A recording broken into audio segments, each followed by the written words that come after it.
오늘 이 말씀은 오늘 예수님께서 사랑하는 제자들에게 특별히 주셨던 은혜의 말씀인 줄 믿습니다. 열매 맺는 가지, 우리 믿음의 귀한 열매를 맺는 우리 모든 성도들이 되시기를 주 이름으로 축복합니다. 이러한 이야기가 있더라고요. 뛰는 자 위에 나는 자가 있다. 또 나는 자 위에 붙어 다니는 자가 있다. 그런 말이 있더라고요. 나는 자 위에 어떤 사람들이 있다? 붙어 다니는, 한때 기생충이라는 영화가 있습니다만은 이 기생충을 얘기하는 건 아니고요.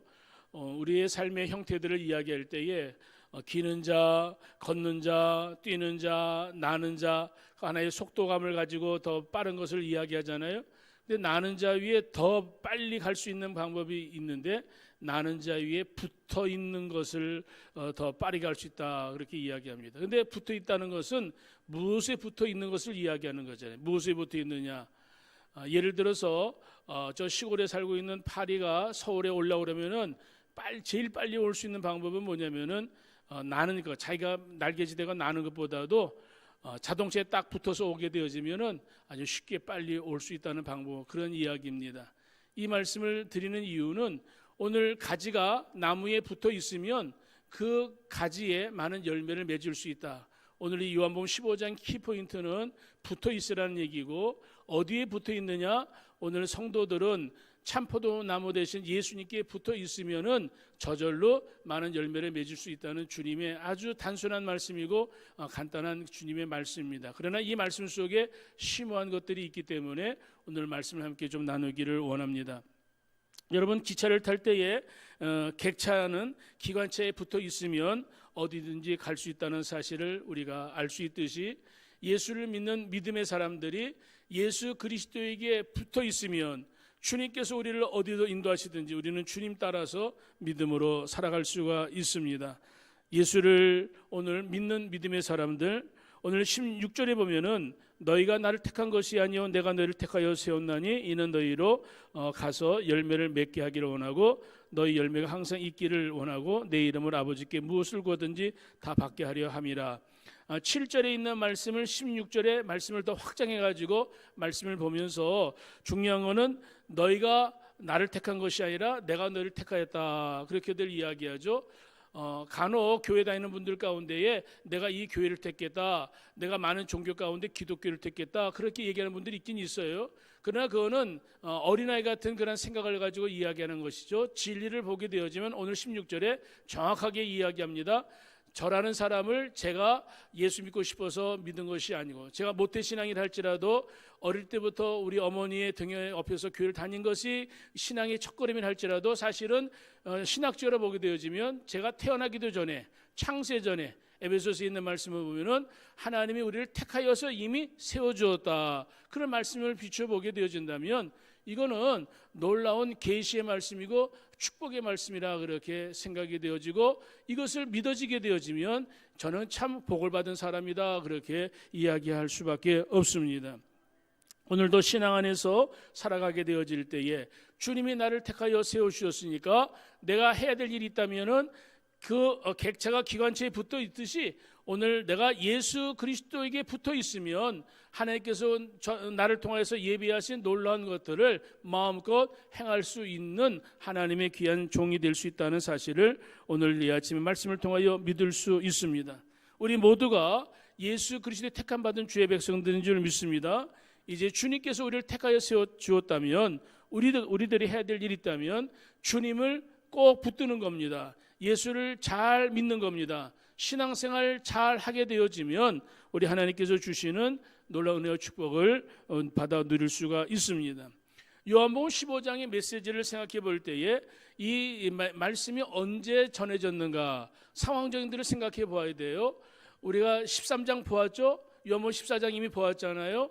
13장에는 예수님을 배반할 제자들의 발을 씻기시고 저들 부인할 제자들과 함께 성찬을 나누는 가운데에 이 가운데에 나를 팔자 있다 얘기하는 말씀에 제자들이 완전히 멘붕을 일으켰잖아요. 우리들 중에 누가 예수를 판다는 거야? 누가 우리들 중에 예수를 부인한다는 거야? 그런 상황 속에 있었던 거 기억합니다. 그런 상황 속에서 예수님이 14장에 하나님 내가 너희들을 떠난다. 너희들 마음에 근심하지 말아라. 하나님이 또 나를 믿어라. 14장 1절에 그렇게 말씀해 주셨죠. 주님의 말씀을 들었으면 그 말씀을 믿고 마음의 근심이 떠나가야 될 터인데 오히려 그들이 주의 말씀을 듣는 순간 마음에 두려움이 생기게 되어지죠. 아니 예수님이 어디로 떠나간다는 거야? 지난 3년 동안 예수님과 우리가 함께 동고동락 했는데 예수님이 가시는 곳 우리한테 말씀하신 적이 없는데 어디로 가신다는 거야? 도마가 그걸 물어보잖아요. 주님 어디로 가시는지 알지도 못하는데 우리가 어떻게 따라갑니까? 빌 같은 경우에는 예수님 하나님을 좀 보여주세요. 아버지를 보여주세요. 그러면 우리가 하나님을 믿겠습니다. 이러한 참 저희들의 그 대화 속에서 예수님은 얼마나 마음이 답답했는가. 우리가 지난 2주간을 걸쳐서 말씀을 우리가 보았죠. 그러한 저들에게 예수님께서 요한복음 25장에 나는 참 포도나무가 되고 너희는 내 아버지는 농부고 너희는 가지다. 그렇게 말씀해 주셨습니다. 영적으로 굉장히 착한 상태에 있었던 그런 제자들. 그런데 예수님께서는 야 너들 내가 보니까 싹수가 없네. 너들 지금까지 한 거 보니까 나를 파는 제자도 있고 나를 부인하는 제자도 있으니 너희들은 이미 끝났어. 틀렸어. 그리고 예수님께서 저희들을 외면한 것이 아니라 오히려 요한복음 15장에서 참 포도나무가 되시는 예수님, 하나님 아버지는 농부가 되시는 하나님 아버지, 그러시면서 너희들은 가지가 되는데 가지가 나무에 붙어 있기만 하면 지금까지 상황이 이렇다 할지라도 역전되어 줄 수 있다. 너희들이 지금 연약한 제자들 믿음도 없어 보이고 너희들 내가 보니까 너희들 상태를 보면은 별로 그렇게 썩 좋은 상태는 아닌데 그러나 한 가지 소망이 있는 건 이런 상황 속에서도 그 상황이 흔들리지 말고 너희들 가지가 나무에 붙어 있듯이 너희들 나만 믿으면 되는 거야. 나만 믿으면 너희들에게 무한한 가능성, 무한한 그러한 미래가 열려질 것인데 그것은 너희들의 능력, 너희들이 가지고 있는 스펙이라든지 너희들이 가지고 있는 과거의 어떠한 무엇을 자랑함으로 그런 것이 아니라 너희들을 만드시는, 너희들을 돌보시는 하나님 아버지가 계시니까 그 하나님 아버지를 믿으면 너희들의 미래는 형통할 거야. 너희들의 미래는 염려할 것 없이 잘 되어질 거야. 예수님이 오늘 그 말씀을 요한복음 15장에 말씀을 해주고 계십니다. 사랑하는 성도 여러분, 여러분들이 지금 살아오는 가정 속에 개인의 삶, 가정의 삶, 여러 가지 우연치 않은 일들, 예기치 못한 일들을 겪었습니다마는 그 상황 속에서 오늘 우리가 붙들어야 될 것은 주님의 말씀입니다. 오늘 코로나로 인해 가지고 여러 가지 상황, 교회 상황도 안 좋고 개인의 상황도 안 좋습니다만은 이런 상황이 이번에 처음 있는 게 아니에요. 이런 팬데믹이 처음 있는 게 아니라 사실은 지금까지 얼마나 많은 위기가 있었는지 몰라요. 우리 한국사를 보게 되어지면 조선이 망하게 되어졌죠. 그리고 또 일제 36년의 그런 식민지 삶에 또 광복 독립을 했는데 또 그것도 우리 자립 독립이 아니라 또 외부의 힘으로 가지고 독립한 이후에 5년 만에 또 전쟁, 6.25 전쟁이 일어났잖아요. 그런 가운데 나라가 완전히 쑥대밭 돼가지고 한 우리의 GNP가 $100뿐이 안 되는 이 대한민국 지금 얼마 전에 보니까 32,000달러 된다고 이야기하는 거, 이거는 얼마나 기적 중에 기적인지 모릅니다. 하나님께서 주시는 이러한 놀라운 기적은 대한민국에만 있는 것이 아니라 오늘 우리 개인에게도 있고 특별히 한국교회도 있고 우리 성도들에게 있는데 이 말씀 하나님의 그러한 은혜의 역사들을 오늘 바라보게 되어진다면 이 요한복음 15장의 말씀을 우리가 잘 이해할 수 있고 또 이 말씀을 과거의 역사로 끝나는 것이 아니라 앞으로 미래에 이 말씀을 붙들고 살아가는 주의 백성들에게 과거에는 열매가 없었던 가지였지만은 하나님의 은혜 가운데 열매를 얻게 되어질 것이고 그 열매를 얻는 그 가지를 하나님께서는 열매 얻는 것으로만 끝나는 것이 아니라 더 많은 열매를 맺을 수 있도록 하나님은 손질하시고 돌봐주시고 축복해 주시게 되어지면은 그 가지에 생각지도 못했던 풍성한 열매들, 오늘 여기 있는 말씀에 보게 되어지면은 그 열매가 풍성한 열매를 거두어서 많이 맺게 되어져서 그 많은 열매를 통하여 하나님은 영광을 받으실 것이다. 요한복음의 15장의 이 말씀의 그 내용은 그러한 주님의 말씀이라 이렇게 여러분들 이해하시면 좋겠습니다. 열매를 맺지 못했던 가지가 여러분 열매를 맺는다는 것, 또 열매를 맺는 것뿐만 아니라 더 많은 열매, 더 많은 열매를 맺는다는 것 생각해 본다면 이것은 정말 발전적인 그런 메시지의 말씀이고 이것은 희망적인 메시지의 말씀인 줄 믿습니다. 성경을 보면서 설교를 들으면서 여러분들 그 말씀 속에서 하나님께서 우리에게 원하시는 의도, 그 말씀의 그 의도를 잘 붙잡게 되어지면은 내가 주의 말씀을 들음으로 이 말씀 속에 내가 어떤 것을 먹고 마심으로 인하여 하나님의 은혜를 받을 수 있을까? 하나님의 말씀을 여러분들 기억하고 그 말씀의 은혜를 사모하면서 잘 들으시기를 바랍니다. 개업, 어떤 분들이 장사를 하게 되어지면 목사님들이 갖고 가는 그러한 하나님 말씀 메시지의 그러한 뭐라죠? 그 말씀이 있습니다. 여러분들 잘 아시는 말씀이 있죠. 내 시작은 미약하였지만 내 나중은 창대하리라. 그 말씀이죠, 그렇죠? 근데 제가 지금 하나 빼먹고 읽었어요, 일부러.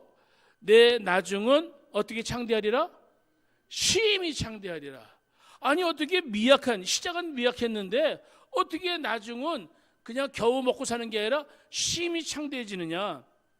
하나님께서 주시는 그러한 공식입니다.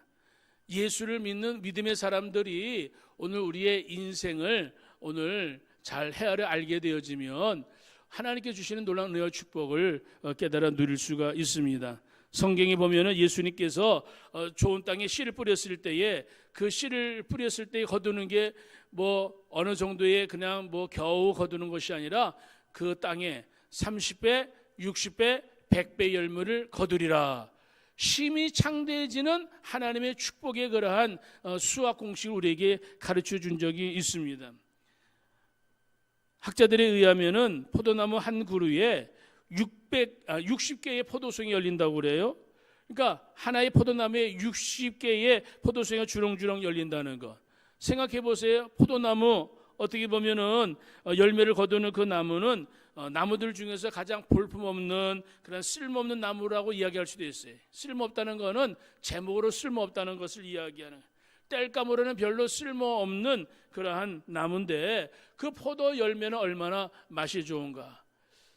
하나님께서 주시는 그 참 이상한 것은 그렇게 연약한 가지에 포도송이, 무거운 포도송이를 맺게 하시는 것, 하나님의 놀라운 기적 중에 기적이라고 생각할 수가 있습니다.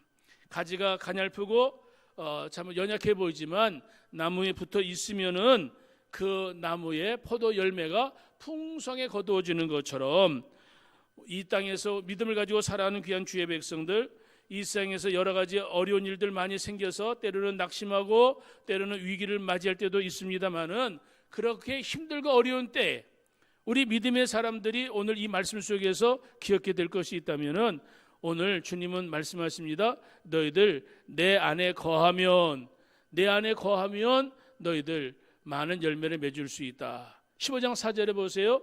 내 안에 거하라 나도 너희 안에 거하리라. 이 거한다는 말씀이 뭐 한두 번 나온 것이 아니라 10번, 11번 이렇게 나오는 것으로 보게 되어집니다. 거한다는 게 뭐냐? 예수님께 붙어 있으라는 이야기입니다. 예수님께 계속 머물러 있으라는 이야기입니다. 오늘 가지가 그 나무에 가끔 붙어 있는 게 아니라 계속 머문다, 계속 붙잡혀 있어야 된다 이 말이죠. 나무가 가지를 붙잡는지 가지가 나무를 붙잡는지 우리는 그 정확히 잘 알 수 없지만 서로 나무와 가지가 서로 붙어 있으면 그 가지는 때가 되면 풍성한 열매를 거둘 수가 있습니다. 기차의 객차가 기관차에 붙어 있으면 어디든지 갈 수 있는 것처럼 예수를 믿는 믿음의 사람들이 오늘 예수님께 붙어 있으면, 오늘 나라는 존재가 사실은 죄 허물로 죽었던 인생인데 오늘 우리를 구속하기 살리기 위해서 하나님의 아들 예수 이 땅에 오셔서 오늘 예수를 믿기만 하면 하나님의 자녀가 되는 축복을 주었죠. 예수를 믿으면은 하나님의 자녀가 되어진다는 거죠. 우리가 과거에는 우리 마귀 진노의 자식이었지만 예수를 믿음으로 인하여 오늘 예수님께 접붙임 바 되어진 거 아니겠어요? 예수님께 접붙인 오늘 주의 백성들이 예수 그리스도를 믿을 때, 예수님을 붙잡을 때에, 예수님과 하나가 되어질 때에 오늘 예수를 믿는 저와 여러분들의 삶은 새로운 가치관이 열려지는 거예요. 예수를 믿는 순간부터 오늘 우리의 세계관이 달라지는 거예요.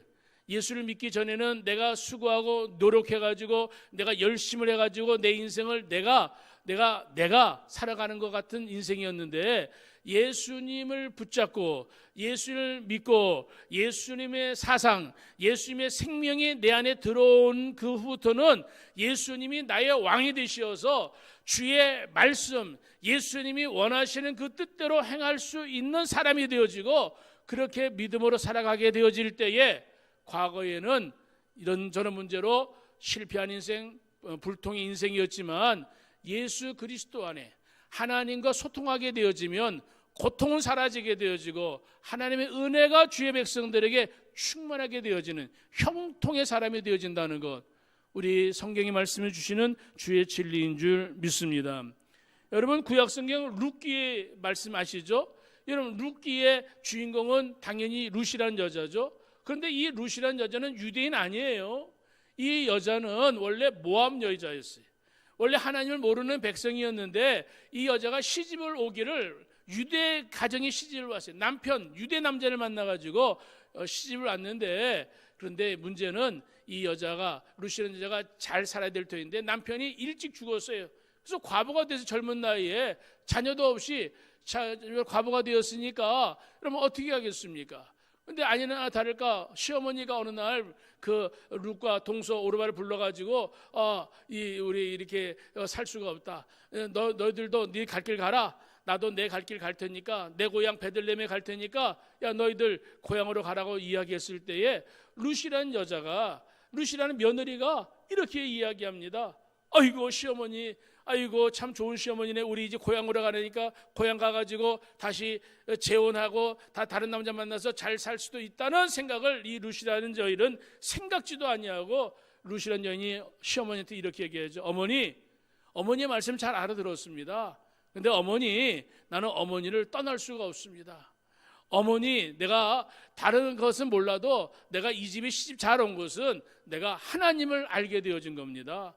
내가 하나님을 알게 되어진 다음에 내가 어머니 곁을 떠나는 것은 어머니를 배반하는 것보다 하나님을 배반하는 겁니다. 나는 어머니 쫓아가겠습니다. 어머니가 믿는 하나님이 나의 하나님이고 내가 어머니를 잘 섬기겠습니다. 2021년에 이런 며느리 찾아볼래야 찾아볼 수 없는 시대가 되어진 것 같지만은, 성경의 이 여인은 오늘 참으로 지혜로운 여인이었어요. 왜 그러느냐? 현재 모습은 가난하고 볼품없는 그런 시어머니의 그냥 그 밑에서 며느리 시집살이 한다는 거 정말 죽을 맛이겠죠. 그런데 이 룻이란 여인은 어머니가 믿는 하나님, 내가 하나님 믿습니다. 오늘 자신의 어떤 삶의 가치관, 오늘 살아가는 삶의 모든 과거의 모습을 다시 되돌아가는 것이 아니라 나는 계속 전진할 겁니다. 나는 계속 하나님을 잘 믿겠습니다. 어머니의 고향 베들레헴에 쫓아갑니다. 하나님을 한번 붙들었을 때에 이 룻이라는 여인은 하나님을 놓지 않았습니다. 오늘 많은 사람들이 예수를 믿다가 이런 사정 저런 핑계 대면서 아이고 믿을 수가 없네요. 가정에 남편이 어쩌고 어떤 시집에 어쩌고 그런 핑계를 가지고 예수 믿다가 포기한 사람들이 얼마나 많은지 몰라요. 근데 그 사람들은 정말로 예수를 몰라서 그러는 거예요. 예수를 아는 사람, 예수를 믿는 사람은 절대적으로 예수 믿는 거 포기하지 않습니다. 신앙생활 할 때에 예수를 힘들고 어려울 때일수록 더 가까이, 더 주님을 사모하게 되어지는 것, 그게 바로 알곡 신앙이 되어지는 거예요. 가라지 신앙은 속은 멀쩡한데 겉은 멀쩡한데 속이 비었으니까 바람이 불면 날아갈 수밖에 없는 거예요. 시험에 바람이 불면 날아가는 거예요. 환경에 바람이 불면 날아가게 되어지는 거예요. 그런데 알곡 같은 신앙, 예수를 믿는 믿음으로 내가 하나님의 구원받은 구원의 확신을 가지고, 내가 오직 하나님만 믿는다는 믿음의 확신을 가지고, 그 믿음의 확신을 가진 사람은 반드시 하나님의 복을 받으리라. 하나님의 은혜를 사모하는 주의 백성들, 하나님께서 저들을 축복해 주실 수밖에 없는 거죠. 사랑하는 성도 여러분, 오늘 룻이라는 여자는 고난을 당하면서도 하나님 붙들었습니다.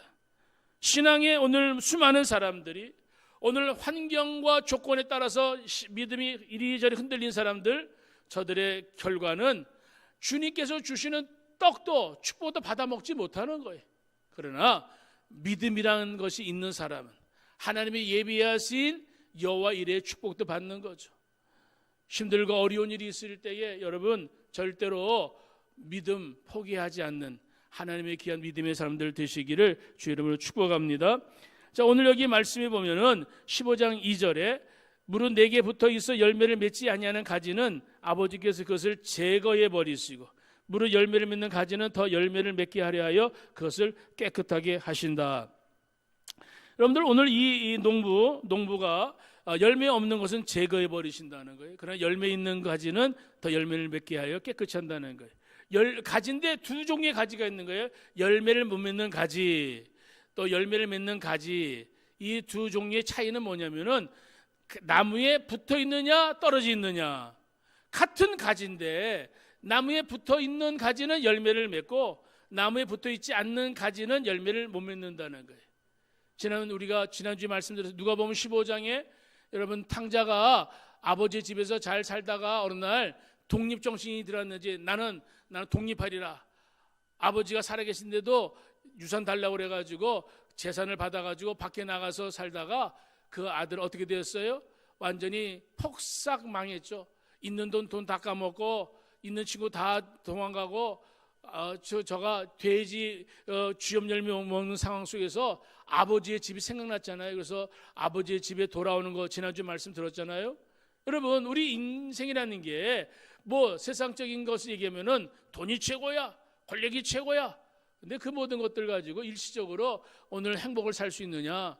행복 살 수 없는데도 불구하고 하나님을 떠난 인생은 망하는 인생인데 하나님을 떠난 인생은 혼자 내 마음대로 먹고 싶은 대로 먹고 하고 싶은 대로 하고 그게 자유인 줄 알지만 그 끝은 망할 수밖에 없는 거예요. 하나님의 은혜 가운데 살아가는 주의 백성들 아버지 집에서 살아야 되는 거예요. 오늘 그 가지가 나무에 붙어 있어야만 살 수가 있는 거예요. 우리가 사는 이 시대에 오늘 이 코로나 때문에 많은 성도들이 교회를 나오지 않는 게 우리 교회뿐만 아니라 우리 한국 교회에 또 어떤 사람들은 말합니다. 그럼 비대면 예배 드리면 되지. 그런데 어떤 목사님이 조사를 해봤더니 10,000명이 넘는 교회인데 비대면 예배 그 당시 교회에 한 20명 모여서 예배 드렸던 그 당시인데 10,000명이 넘는 교회인데 비대면으로 드리는 사람들이 몇 명이냐? 몇백 명뿐이 안 된다는 거예요.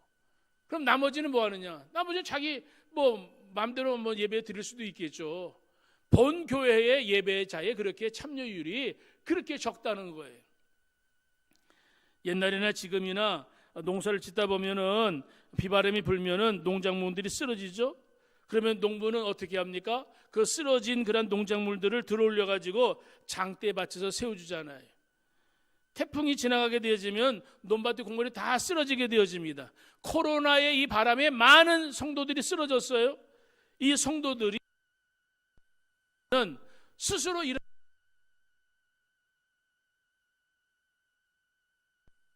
게 뭐예요? 우리 함께 예배드리자. 구역 예배.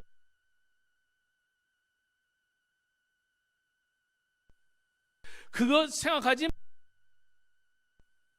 이 교회 20% 넘쳐서 문제가 되어지면 그 목사가 책임되면 되는 거잖아요. 아닌가요? 우리들의 삶 속에 이런저런 염려 근심 지는 거잖아요. 사랑하는 성도 여러분, 이 농부가 오늘 가지가 땅바닥에 흙 속에 파묻혀지게 되었을 때에 폭풍 때문에 여러분 그 농부가 그 가지에 그 흙 속에 있는 가지들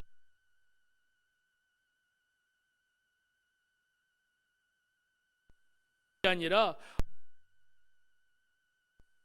씻어주고 잘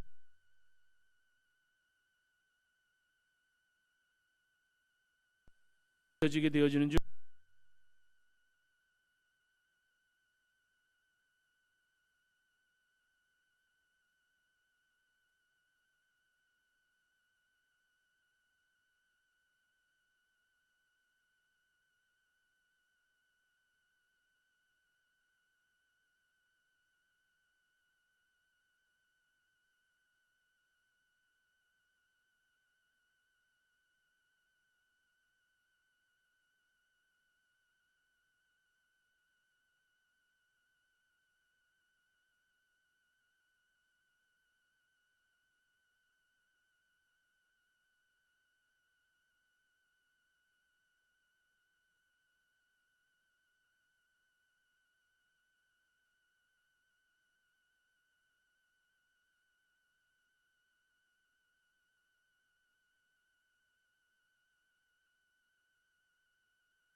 이는 참으로 너무 부끄럽다. 오라 나는 곤고한 사람이 건져내라. 바울이 이렇게 얘기합니다. 내 안에 아직 악이 남아 있으니, 내 안에 아직 회개하지 않고 뿌리 뽑지 못한 악이 남아 있으니 이 악을 제거해야 될 터인데 내 힘으로는 제거할 수 없구나. 사도 바울이 고린도전서 9장에 이렇게 얘기합니다. 나를 쳐서 복종시키기를 원한다. 나는 날마다 나를 쳐서 나는 복종시키되 나는 날마다 십자가에 나를 못 박는다. 사도 바울이 얘기했던 거, 나는 날마다 죽노라. 나라는 인격 아무짝에 쓸모없기 때문에 바울은 말합니다. 나는 날마다 죽노라. 사랑하는 성도 여러분, 세월이 가면 갈수록 신앙이 믿음이 자라고 귀한 열매를 거둬야 될 터인데 예수를 10년, 20년, 30년, 40년 믿는데 믿음의 열매를 거두지 못하고 신앙의 어떤 생명력이 없이 그냥 예수를 믿다 보니까 집사도 되고 권사도 되고 장로가 되고 목사도 되는데, 여러분 그 삶에 겉으로는 화려해 보이지만 자기 자신의 믿음을 자기가 알 거예요. 내 신앙의 열매를 내가 알 거예요. 오늘 오랫동안 예수 믿는 귀한 성도 여러분, 여러분들이 지금 해야 될 일이 있다면은 여러분들의 신앙생활에 가지를 쳐야 될 것을 쳐야 될 줄 믿습니다. 욥이라는 사람 참으로 동방의 의인이라고 이야기합니다. 잘못된 건 없는 그런 참으로 이방 사람이지만 이 욥이라는 사람은 자기 자녀들이 뭐 잘못했을까 봐 생일날마다 하나님 앞에 속죄 제물을 드렸어요. 하나님, 우리 자식들 뭐 잘못한 거 있으면 용서해 주세요. 그러면서 속죄 제물을 드렸어요. 그런데 그런 제물을 드린 것도 참으로 욥에게는 쓸모가 없었는지 어느 날 갑자기 욥의 자녀들이 다 떼죽음을 당하게 되어지죠. 욥이 가지고 있던 재산들 다 하루아침에 다 날아가게 되어지죠. 자기 몸은 병들게 되어지죠. 또 그리고 욥의 아내는 남편을 향하여서 이상한 말하고 집을 뛰쳐나가죠. 욥의 친구들이 와가지고 이러쿵저러쿵 하면서 너 뭐 잘못한 거 있는 거 아니냐? 네가 이렇게 병든 거는 너 뭐 잘못한 하나님의 죄진 거 있는 거 아니냐? 이야기했을 때에 욥은 말할 수 없이 고통 속에서 살 수밖에 없었습니다. 그런데 그때 욥이 욥기서를 보게 되어질 때에 욥이 얘기했던 수많은 그런 명언들이 있지만은 욥이 얘기했던 그 가운데 한 가지, 내가 가는 길을 주님이 아신다, 내가 정금같이 나온다, 이야기한 것도 참으로 귀한 말씀이지만 아까 시작한 이야기처럼 나중에 심히 창대리라 그 말씀대로 되어졌잖아요. 욥이 여러분 어려운 환경 속에서 하나님의 은혜 가운데에 회복되어졌을 때에 갑절의 은혜를 받게 되어졌잖아요. 그때 욥이 이런 고백합니다. 내가 이 고난을 겪어와 보니까 내가 이 고난 속에서 내가 깨달은 하나 있다. 하나님을 내가 귀로만 듣던 하나님, 설교로만 듣던 하나님, 다른 사람의 이야기를 듣고 그냥 들었던 그냥 서당계 3년에 풍을 읊다는 식으로 그렇게 신앙생활했던 내 신앙, 이 고난을 통하여서 살아계신 하나님을 내가 보았다. 귀로만 듣던 하나님을 내 눈으로 보았다. 할렐루야. 사랑하는 성도 여러분, 신앙생활하게 되어질 때에 살아계신 하나님을 여러분들 믿고 그 하나님을 만날 수 있는 축복을 누릴 수 있기를 주 이름으로 축복합니다. 하나님 오늘도 우리들에게 말씀하십니다. 너 이 땅에서 너 무엇을 의지하고 사느냐? 세상에서 너 무엇을 자랑하고 사느냐? 너의 스펙, 너의 지식, 너의 가지고 있는 물질, 너의 가지고 있는 세상적인 어떤 성공적인 것, 그 자랑하는 거는 하나님 보시기에 잎사귀가 무성한 거예요. 하나님 앞에 오늘 그 모든 것들을 가지치게 하고, 하나님, 나는 하나님이 없이는 못 삽니다. 하나님 은혜 가운데 살아갈 수 있는 주의 종들이 되어야 될 줄 믿습니다. 하나님 오늘도 우리의 삶을 어루만지시면서 너에게 가장 중요한 것이 뭐냐? 너의 인생에 가장 중요한 것이 뭐냐? 사랑하는 성도 여러분, 오늘 우리에게 가장 중요한 것, 내 사랑하는 자녀들이라고 생각하십니까? 그 자녀들도 하나님이 주시는 귀한 선물인 줄 믿으시기를 바랍니다. 100세에 낳은 이삭, 하나님께서 어느 날 이삭을 내놓으라고 했을 때에 아브라함은 정말로 가슴이 찢어져 갔어요. 어떻게 하나님은 100세에 주신 아들을 내놓으라고 얘기하실까? 그런데 하나님의 말씀에 그 아들을 내놓게 되었을 때에 하나님께서는 내 믿음을 내가 인정한다. 그리고 하나님은 더 이상 아브라함의 어떤 것을 시험하지 않았습니다. 오늘도 신앙생활할 때 하나님께서 오늘도 우리에게 주시는 축복이 뭘까요? 오늘도 영적으로 어린 인생들, 뭘 설명해도 잘 모를 수도 있고, 그런데 가장 중요한 것은 주님 앞에 오늘 우리가 주님, 주님 뭘 설명해도 나 잘 못 알아듣습니다. 도마처럼 못 알아듣습니다. 빌리처럼 잘 모르겠습니다. 그런데 한 가지, 나는 주님은 끝까지 붙들겠습니다. 주님 의지하며 살겠습니다. 하나님 앞에 기도할 때 이런 기도 한번 해보신 적 있습니까? 따라서 볼까요? 하나님, 제발 제 손을 놓지 말아주세요.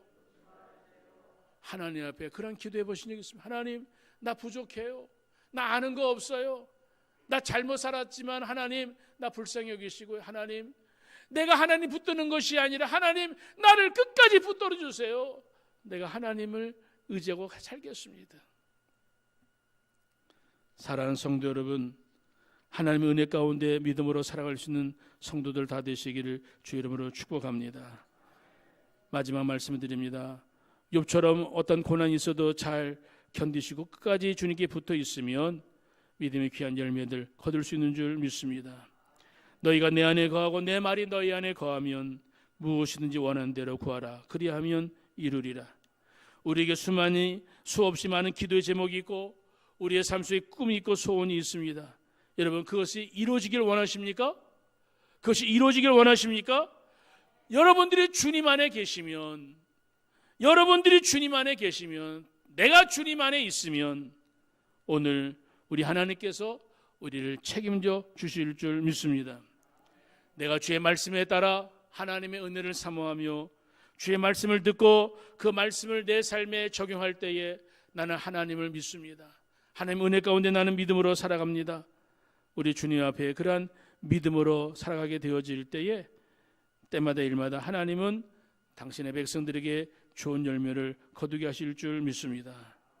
오늘 이 아침에 예배드린 여러분, 가지는 나무에 붙어 있어야 삽니다. 가지는 나무에 붙어 있어야만 그 나무에 영양분을 공급을 받습니다. 그 가지는 나무에 붙어 있어서 주님의 은혜를 앙망하고 예수의 이름으로 기도하는 믿음의 가지가 되어질 때에, 기도하는 가지가 되어질 때에 그 가지에 우리가 예상하지 못한 풍성한 열매들이 우리에게 거둬질 줄 믿습니다. 여러분들은 여러분 인생길에 우리 주님의 기적을 믿으시기를 주 이름으로 축복합니다. 하나님은 여러분들에게 주의 영광을 나타낼 수 있는 귀한 사람들로 인도해 주기를 원하십니다. 여러분들의 삶 속에 하나님 앞에 인정받고 주의 영광을 드러낼 수 있는 성도들 다 되시기를 주 이름으로 축복합니다. 기도하겠습니다.